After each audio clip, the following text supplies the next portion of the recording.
සුබ දවසක් ඔයාට. ඉතින් අදත් මගේ වීඩියෝ එකට ඔයාව ආදරෙන් පිළිගන්නවා. මම අද ඔයාලට අරගෙන ආවේ රසම රස රොටි රෙසිපි එකක්. මේ රොටි එක හාල් කොප්ප දෙකකින් ඉතාම පොඩි කාලයකදී හදාගන්න පුළුවන්.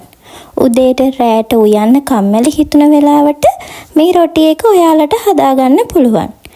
එහෙනම් අපි බලමු කොහොමද මේ රොටි එක හදාගන්නේ කියලා. මේ රොටි එක හදාගන්න අපිට ඕන වෙන්නේ කැකුළු හාල්. මුලින්ම මම කැකුළු හාල් කෝප්ප දෙකක් පැය භාගයක් විතර පෙඟෙන්න තියනවා. මේ රොටි එක හදාගන්න හාල් පැය ගණන් පෙඟෙන්න තියන්න අවශ්‍ය නැහැ. පැය භාගයක් විතර වතුර පෙඟුණයින් පස්සේ අපි වතුර ටික බේරලා අරගෙන හාල් ටික බ්ලෙන්ඩර් කප් එකකට එකතු කර ගන්නවා. මම මේ හාල් එකතු කරගත්තු බ්ලෙන්ඩර් කප් එකටම පොල් කෝප්ප එකක් එකතු කර ගන්නවා. හාල් කෝප්ප දෙකකට පොල් කෝප්ප එකක් හොඳටම ප්‍රමාණවත්. ඊළඟට මම හාල් මැණබු කෝප්පෙන්ම වතුර කෝප්ප භාගයකුත් එකතු කර ගන්නවා. ඊළඟට සීනි තේ හැන්දක් එකතු කර ගන්නවා. දැන් මේ ඔක්කොම ටික විනාඩියක් දෙකක් විතර හොඳට බ්ලෙන්ඩ් කර ගන්න ඕන. මෙන්න මේ වගේ ගානට බ්ලෙන්ඩ් වුණාම අපි මිශ්‍රණය භාජනයකට එකතු කර ගන්නවා. දැන් මේ හදාගත්තු මිශ්‍රණයට මම ඊස්ට් තේ හැන්දක් එකතු කර ගන්නවා. ඊළඟට මේ මිශ්‍රණය හොඳට හැන්දෙන් කලවම් කරලා විනාඩි 15ක් විතර වහලා පැත්තකින් අරන් තියා ගන්නවා. අපේ රොටි මිශ්‍රණයේ පදම මෙන්න මේ ගානට තියෙන්න ඕන. හොඳට වැක්කිරෙන විදිහට පදම හදාගත්තයින් පස්සේ අපි මේක විනාඩි 15ක් විතර වහලා අරන් තියා ගන්නවා. විනාඩි 15කට පස්සේ අපි හදාගත්තු රොටි මිශ්‍රණය ටිකක් උකු වෙලා තියෙනවා. මේ වෙලාවේ අපි රස අණුව ලුණු එකතු කර ගන්නවා. ඊළඟට ඔයාලා කැමති නම් මේකට බීලුණු, ලීක්ස්, කැරට්, අමු මිරිස් වගේ දේවල් හීනියට කපලා එකතු කරගන්න පුළුවන්.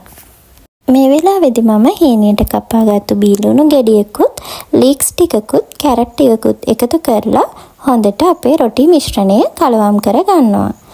අපේ රොටි මිශ්‍රණය මෙන්න මේ ගානට වැක්කිරෙන විදියට තියෙන්න ඕන. දැන් අපි රොටි ටික හදාගමු. මුලින්ම මම පෑන් එකක් ලිපේ තියලා ගොඩක් අඩු කින්දරේ අපේ රොටි මිශ්‍රණයෙන් හැඳි දෙකක් වගේ ප්‍රමාණයක් මේ විදියට පෑන් එකට එකතු කර ගන්නවා. ඒ කරලා හැන්දෙන් මේ විදියට රොටි එකේ හැඩේ හදාගෙන පියනකින් අපේ රොටි එක වහගන්න ඕන.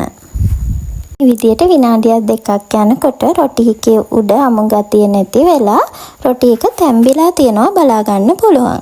මේ වෙලාවේදී අපි පියන අයින් කරලා රොටි එක අනිත් පැත්ත හරව ගන්නවා. රොටි එක අනිත් පැත්ත හරවලා අපි ගොඩාක් වෙලා පුච්ච ගන්නෙ නැහැ.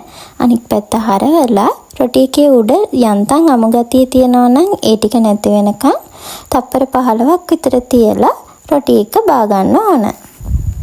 මම මේ වීඩියෝ එකේ පෙන්නන විදියට ඔයාලට මේ රොටි ටික ඔක්කොම හදාගන්න පුළුවන්. ඔයාලට මේ රොටි එක කන්න චිකන් කරි එකක්, මාළු කරි එකක් වගේ හදාගන්න තියෙනවා නම් මේ රොටි එක තවත් රසවත් කරගන්න පුළුවන්. එහෙමත් නැත්නම් ලුණු මිරිසක්, චිලි පේස්ට් එකක් එක්ක වුණත් කෑමට ගන්න පුළුවන්. වගේම ආදරෙන් මතක් කරනවා ඔයා මගේ channel එකට අලුත් යාළුවෙක් නම් මගේ channel එක subscribe කරලා මාත් එක්ක එකතු වෙන්න කියලා. ඉතින් ඔයාලට මම මේ කියලා දුන්න විදියට රොටි එකින් එක හදාගන්න පුළුවන්. මේ හාල් ප්‍රමාණයෙන් මම මේ හදපු ප්‍රමාණයේ රොටි 10ක් 12ක් වගේ හදාගන්න පුළුවන්. ඉතින් බලන්නකෝ මේ රොටිය හරිම රසයි වගේම හරිම soft. ඔයාලත් මේ විදිහට හදලා බලන්නකෝ. ඉතින් අදත් මගේ වීඩියෝ එකත් එක්ක එකතු වෙලා හිටපු ඔයාට ගොඩාක් ස්තුතියි. මගේ වීඩියෝ එක ගැන අදහසක් කමෙන්ට් කරන් යන්නත් අමතක කරන්න එපා. ඒ වගේම වීඩියෝ එක හොඳයි නම් ලයික් එකක් දාලා යාළුවන්වත් බලන්න ෂෙයා කරන්න. ඒ වගේම මගේ channel එක subscribe කරලා මාත් එක්ක එකතු වෙන්න කියලා ආදරෙන් ආරාධනා කරනවා.